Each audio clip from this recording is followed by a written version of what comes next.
a lot of things are going crazy right now. But let's go ahead and start our next segment with Uplift. The main man. How are you, brother? Good, good. Thanks for asking. How are you guys doing? Doing Doing good, well. bro. I've been seeing you like whipping around. You moved to LA or you're where are you right now? You're Moved to San Francisco. Yes, yes. SF. You're in SF. You're moving around. You're doing stuff with the ICM team, creating a hacker house. Like, Were you in a Lambo recently or something? I thought I saw. Yeah. I was in a Lambo recently.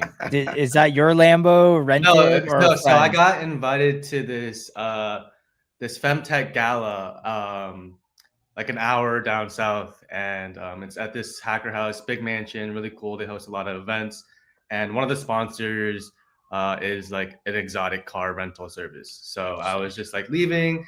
I saw a dude in the Lambo. I was like, "Yo, uh, do you work for the company?" And he was like, "Yeah, I own it." I was like, "Oh, word. Um, can I ride in the Lambo?" And he's like, "Sure, hop in." So we connected in the let me whip the Lambo, boat. and yeah, it was Love pretty to cool. see it. So, RV, I got to get a little background on you. You know, how you got into crypto. I read a bit of your story. You put out a pretty good tweet a while ago, which maybe I'll find while we're talking about this. But how did you get into crypto? And what's your background? Maybe tell us a little bit about that. And then how did you meet Mercy, the Meteor team, and just kind of start leading this division here in SF? Yeah, it's kind of a crazy long story, but I'll condense it as best as possible for you guys. So I'm 27. I just moved to San Francisco 3 months ago to completely change my life, work on my startup Uplift. We have a token, tickers hash money sign Uplift, and yeah. So when I was 13, 14, I was really into technology. I was into hardware. I was into software. I wanted to program my own things. I wanted to be a hacker. I was building my own games, websites, just stuff for fun. So that's kind of when I first heard about crypto. I was in this specialty center for IT, and all my friends were like, "Dude, you should mine crypto. Like there's this thing called Bitcoin. It's like a few $100s, and if we find it, we could become rich." I was like, "Oh wow, that's so cool." But like we were like bullied for being nerds and like IT guys, so I wasn't like really focused on all that. I was focused on sports and trying to like fit in. So that was like kind of my period that I like stepped away from the tech industry until I came back this year. Um, I really focused on like leadership and business development and sales and marketing and just like how to interact with humans and socialize. So I jumped into esports really heavy. I did that for 13 or 14 years just off my school laptop, self-teaching myself. So that involved like doing events, finding sponsors like a Coca-Cola, Delta, Quest Nutrition, some other big companies, sending teams out to events, scouting these teams, managing them, coaching them, even competing and creating content. I kind of just did it all. I didn't have like the support from my family or like my school or any like local support financially. So everything was just kind of like I had to make money somehow, and all that money went into my business. Um, what brought me kind of back to crypto is I kind of just like dipped and dabbled here and there throughout the years, mostly in Solana. I had a lot of friends um, in Bitcoin and Ethereum, but Solana was just like the network that happened to be around when I started to like show interest in crypto, like around COVID, pre-COVID, right after high school. It wasn't anything big. I never had like the capital to just like I want to invest, I want to trade. So it was just like here and there for fun. I made my profits, and then I left and went back to esports and continued to do my thing. It wasn't until recently, like I've gone through a lot. People kind of tell me that I'm like a cat. I've lived like 9 lives. So, I used to sell drugs. I used to DJ. I used to do all these different types of trades and jobs. Just like a really wild life. And it came to a point where I couldn't really use like normal financial institutions like banks. I was banned with some banks. Jeez. So it came to a point where I was like, the only thing that I really could use was crypto. So in a way, crypto saved my life, gave me an opportunity That's to crazy. start over. I've been in debt. I've been like in situations. I usually was pretty good all the way up until like 25 on paying my bills on time. It wasn't until then, like my banks, like when I didn't have banks and like it was harder to find work. and I was just like freelancing for myself. I was like, okay, I'm using crypto, but the esports industry wasn't enough. So this year I left esports. I got a random plumbing job, this random Twitter post. Twitter is like amazing because I've been using it since I was 13 years old, and almost every single opportunity or deal I've had is through Twitter. That's how I met Mercy. That's how I met you guys, and that's just how like I connect with other people online and in person.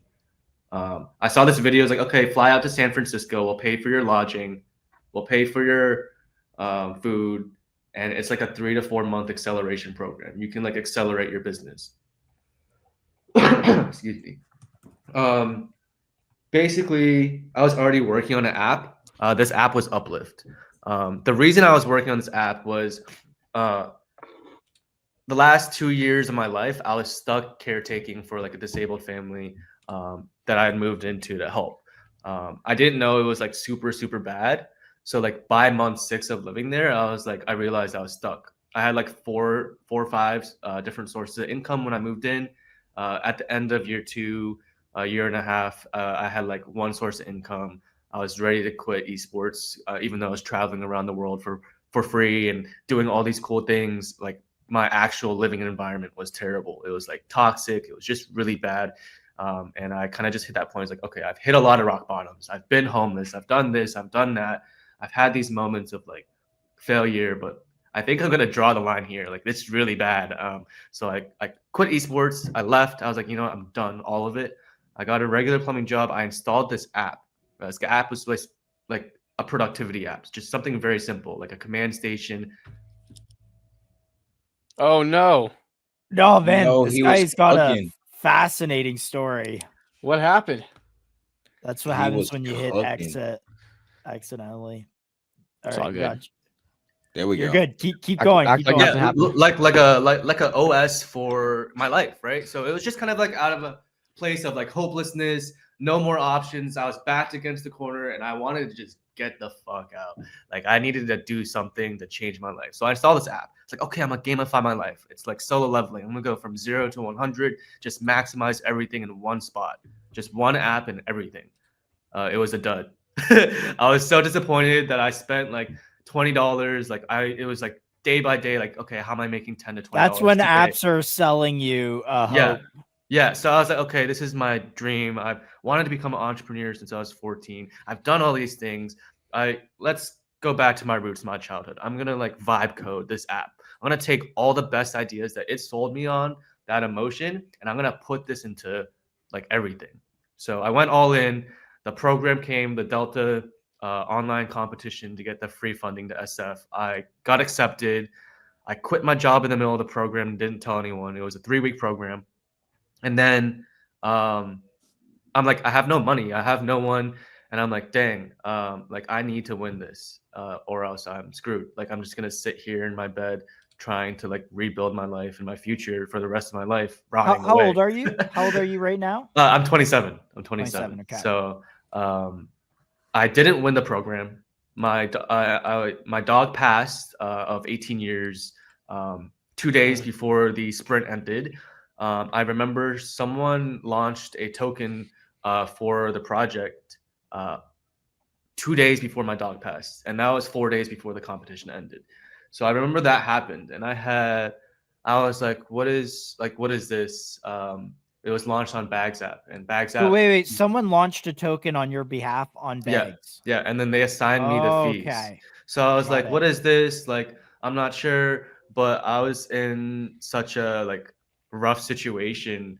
I saw it as like an opportunity, as like a blessing. Like a community came to me and self-validated my idea and provided me just enough runway to buy a ticket to start over. That's why. And so wait. So how did people discover that you were building something So to even do the token on Bags app? So it's kind of crazy. So this competition, the 3-week competition, where all this like crazy stuff happened. Every catalyst, I like doubled down even harder. But when it started, they asked us. They were like, "We're not like an official program. We're not an official thing. If you guys want to build a community, that's up to you guys. You can own the community. You got to start it yourself and run it." Cool. I did it within an hour. I even threw a giveaway for $15 for like some random person who ended up being my roommate. I convinced them to move from South Korea over to SF with me, and I built a community of almost 1,000 people. And so I was building in public. The goal of the program was like, build in public, you might earn your spot, right? Like if you're building in public and you get a lot of validation, that's good, right? That's good for the judging, that's good for the community, that's good for agency. So I was like, okay, that's what I'm good at. I've been building communities since I was a kid. And so because of that, I like kind of already had a good foothold on like the talent and like just like who was around. So when the program ended and I didn't win, all that stuff happened, my dog passed, and the token was launched, I had a choice, you know. I was like, do I just sit here for the rest of my life and ask, you know, what if I won the competition and went to San Francisco and like just like try to make it out and like do the same thing I've been doing for the last, well, I was kicked out at 18, and I got into Babson University, which is my top choice, but it wasn't a full ride, so I decided to go out and just start a business and like try to figure out how to live. So I was failing since I was 18.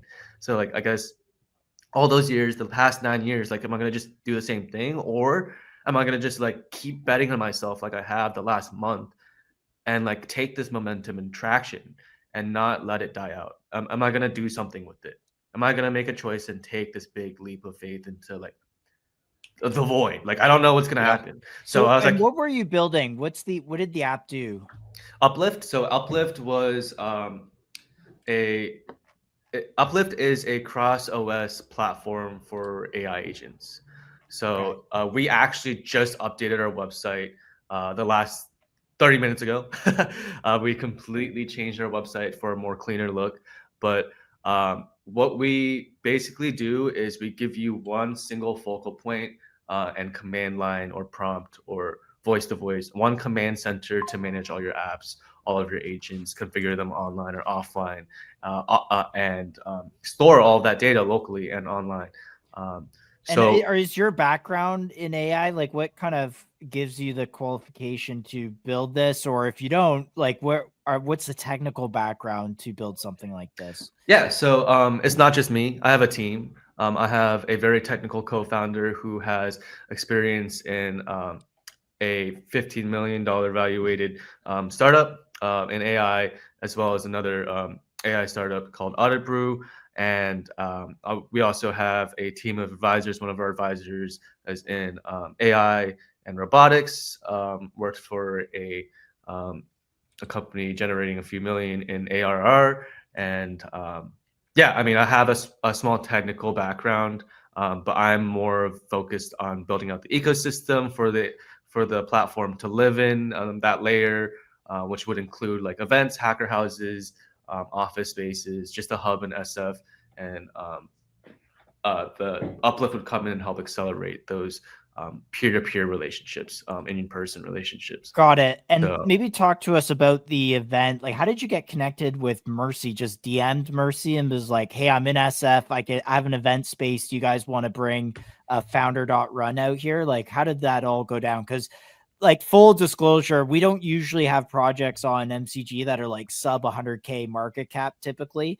right. Even that is tough because it's just too PvP. Like people front run the chart and like people are trading it as it's just crazy. So, but we liked your energy. I was like, yo, this guy is got a great story.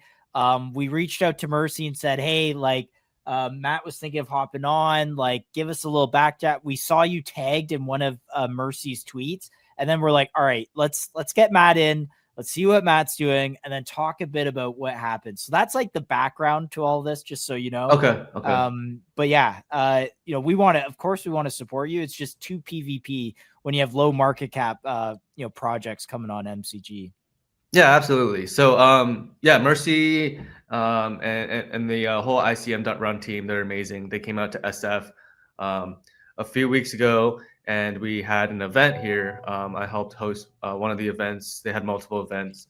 But yeah, no, we connected through X. And basically, since I landed in SF, since I had like no network, no job, no anything, I just kind of went all in again. So I just hit the boots on the ground. I went to as many events as possible and just used all of the skills and failures and lessons that I learned throughout life. Like, how do I build a successful event? How do I find the KOLs of the event, the decision makers of the deal? How do I like plant the seeds of the relationship and build a good relationship, because I want to do business and I will provide the best, most valuable service at the most fair, valuable relationship deal as possible, because it's about building the community and providing value. And those are the words that I'm taught from the advisors who already come from a successful place. They don't have to worry about money. They don't have to worry about running a business. They're just consulting. They're just there to help and build. I'm all about that. So I think Mercy really just saw that. I was hustling out here and building a community, and since it aligned with ICM and what they stand for, and I'm very pro Solana, pro ICM, just pro Web3 in general. I'm all about the founder and builder space. It just made sense for us to work together. He reached out, we ended up chatting, vibing, and I'm super pumped. I'm going to Abu Dhabi next week. I'm gonna go see Mercy again. I'm not sure if you guys are going. Of course, MCG is gonna be there. Okay, let's go. So we'll link up there and have some fun. I'm only there for like 3 days, but this is my first Web3 conference ever, so I'm super pumped. I've never traveled.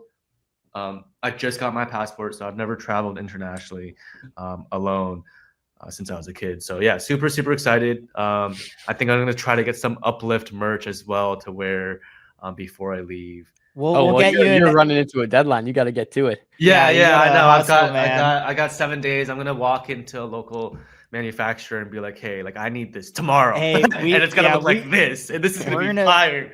We're gonna get you some MCG gear as well, which is supposed to be coming today. I'm supposed to see our MCG t-shirts today, which I'm super fired up about. Yeah. So we'll see you in Abu Dhabi, and we should actually just like record some content. Like you seem 100%. Like you're a big content guy. I mean, we obviously built a business on content. So that's what I'm actually getting ready for. I just got my Seeker phone, and I have 2 other phones for content. I only had this 14. Last week, but then I was like, I'm going on my first trip. I completely wiped my TikTok. I met some cracked content creators and founders out here, and they just given me so many good words of advice. I was like, dude, like, what am I doing? I need to do content too. Like, I can't just post on X. I can't just post on LinkedIn. I gotta do it all. Like, I gotta really, just go for it. You're like in the perfect position to do content. You're always doing these events. I mean, you're going these places. Like, why not? Yeah. Why not? That's sick though. What events are you going to be doing up in Abu Dhabi? Do you know? Is it Met Dhabi? Maybe a couple days of Breakpoint? Yeah, I have Breakpoint, Met Dhabi. There's like tons on Luma, and like I just I did the SF standard tactic and applied to every single one of them. Did you? Yeah, I did. So my calendar looks there's no empty space in my calendar. I'm sure I'm like quadruple booked for like 20 time slots. I haven't done that yet. Dom, have you booked events for Met Dhabi? No, yet? So that's what okay. So maybe tell me the strategy here, because like you said, you go on Luma. There's 20 events a day. Dom and I are going to be doing nothing because it's all going to be filled with the crypto degens. Well, for me, there's like also I'm going to be raising some capital there. So there are some like VC events that I'm targeting, VC founder events that are there. So those are the ones I'm mostly looking forward to. And then like it's just nice to have options to cherry pick from, because if the event books out or you don't, it's nice to have options, right? Yeah. Maybe you meet someone and then you really want to chop it up, but they're about to go to this event and like, oh no, you didn't sign up in time, so missed out on your opportunity. I want to be early. I'd rather be early than late. So maybe that's the play. I was just kind of waiting to wing it and see what happens, but maybe I just go and sign up for everything I want to do and just have it ready to go. So wait, I want to go back to something you mentioned earlier. You said, Twitter's been something you've been using since you were 13. It's great for opportunities. How do you specifically take advantage of opportunities? What's like the best tip of advice you could give our listeners here? Because I do agree with this. I resonate with this mindset where it's like anything you want to do, you can probably do it through Twitter, meet somebody through Twitter, get a job through Twitter. What's the biggest piece of advice you'd give these people? It's funny because I used to get bullied for this as a kid when I lived up in Boston, and there's this thing called we call each other followers. Don't be a follower, right? Don't be a follower. Don't be that guy. Don't just be a follower. So when you're using Twitter, and what that means is get outside your comfort zone. Don't do just what everyone else does. Don't just copy post other people's tweets that are going viral. Don't just be a reply guy. Get out of your box, get out of your comfort zone, and engage in DMs and really try to make an effort to build a real connection with that person, right? Because at the end of the day, we're humans. We're not just a Twitter profile. You don't know someone's life based off their social media profile. Get to know someone, really look to connect and build something. I think you'll find a lot of value just getting out of your comfort zone and making that initial effort, because usually the first person that makes the effort is the one that's initiating, where you're going to go with the conversation. Be that person, take initiative.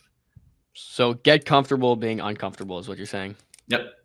That's how I ended up here. Don't overthink stuff either. Like there's so many times that we're like overthinking tweets. I'm like, guys, just post content, get it out there. Who cares? Yeah, who cares? If it doesn't hit, just delete it. Like no one cares. Delete it. Exactly. No one cares about your tweet. Yeah, it just shows up on people's phones, and I agree. Yeah. So can you kind of run us through the vision here, what you're doing? And again, you have this relationship with Mercy now, and you're kind of, I think, heading up some stuff in San Francisco. What is it exactly you're doing there? Do you have a house, a content house? Are you doing a hacker house? Like, and just what's run the me through relationship with ICM Run? Do you have a formal relationship, or are you just kind of like the guy in San Fran that invites people to events? So there's not to diminish that role. That's an important role. Right. There's no official. There's a lot of stuff up in the air and behind the scenes that I'm working on, and nothing. There's no official title. I'm very, very focused on Uplift and the development of the product there, and making sure that that is the main priority and focus.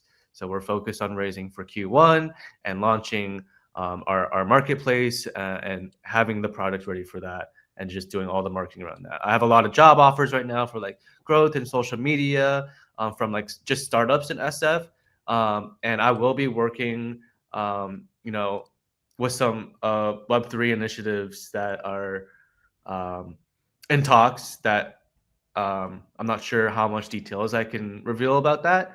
But, I've met with a lot of people in the last, since August.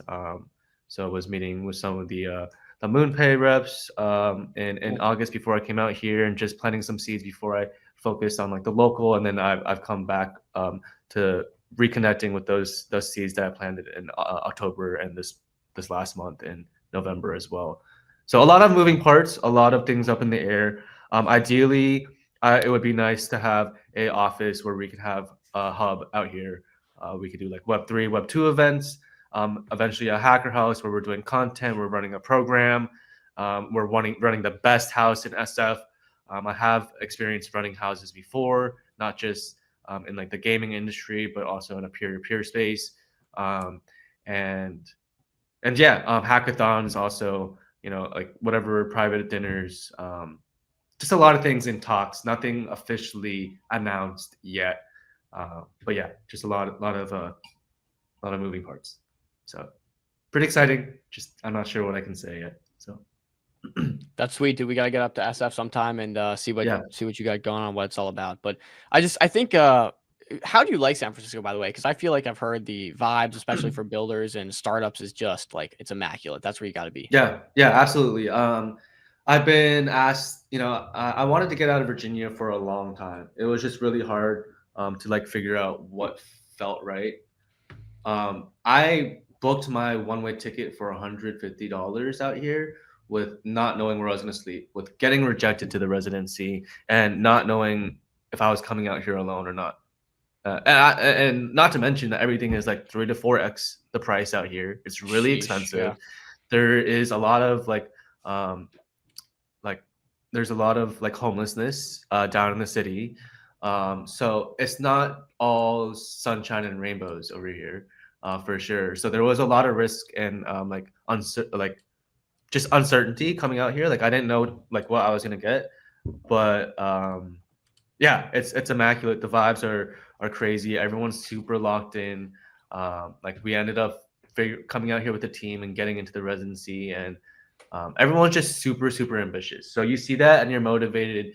And if you're not doing it, then like you're probably going to go homeless. And you see that every day. So everyone's like, either like you see the extremes of both. Like you're going to raise millions of dollars, or you're going to leave the state, or you're going to go homeless. And I don't want to leave the state. I don't want to go homeless. So Yep. So you got to do it. Yeah. So I have to do it. So yeah. I have to ask about this table right here. First off, what a dish is this? Because that looks delicious. Is that tom yum soup or something like that? Dude, I'm too hungry doing this right now. It was like a spicy bowl of like ramen or noodles or something. It was amazing. I'm a soup guy. I love like pho and like Vietnamese is food. it sour? Is it sour spicy or? I think that was Thai is very stiff. They like the sour soups. It was Thai. I don't remember if it was sour. It was spicy though. It was spicy. He remembers that. You met an absolute like squad here. We got Can you zoom that in, Josh? Kitty, Web3 Adam. You got Bowski from Dow's Fun, Wenzel.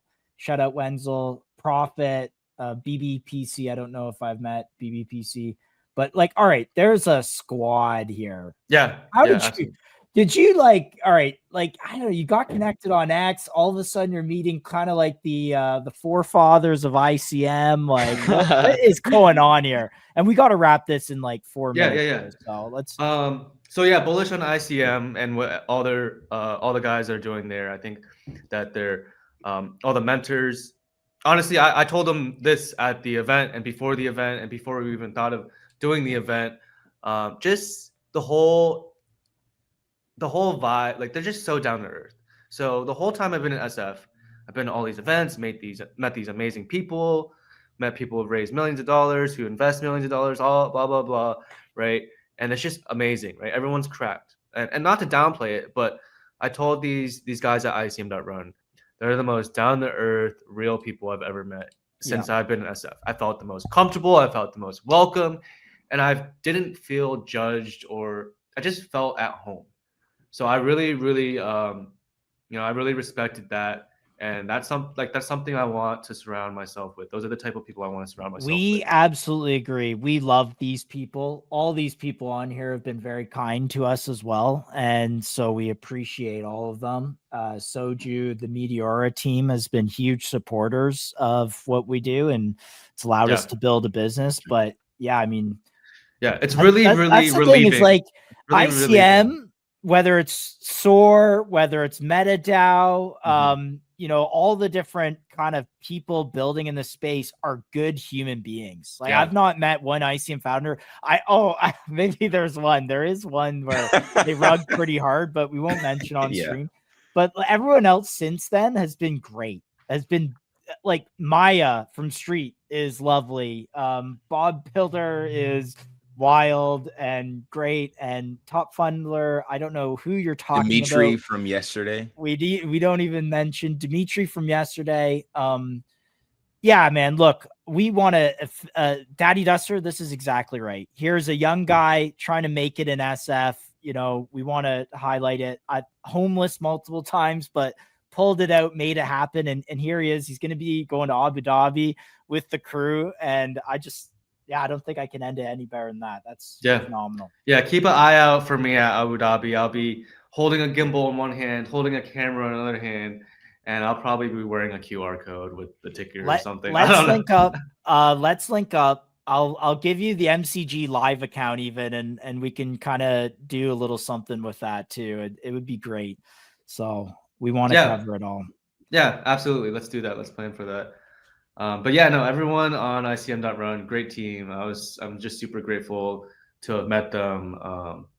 It's just really nice to have people that that it just doesn't feel transactional, Yeah. I always preach that, like, you don't want a relationship to feel transactional. Like, if it feels transactional, run. These guys do the complete opposite of transactional. They're very they care. They're very uplifting, and they don't expect anything back. Yeah, and Mercy has fed us, definitely. Has fed us for sure. Mercy's everyone eats when they work with Mercy. So yeah, I'm grateful for Mercy. Mercy's a super connector. He really cares about the people. He cares about the industry. He cares about the work. That's hard to see all of that sometimes. Yeah. Well, bring the next great ICM founder to ICM Run, Matt. go out in SF. You're at the dinners. You're out there. Yeah. You're a hustler. Go make the connection with the next big AI $1 trillion company. We want them to come through ICM runs, so the fees go back to stakers. Right. And yeah, that's what Matt's here for. The hustler. Thank you guys so much.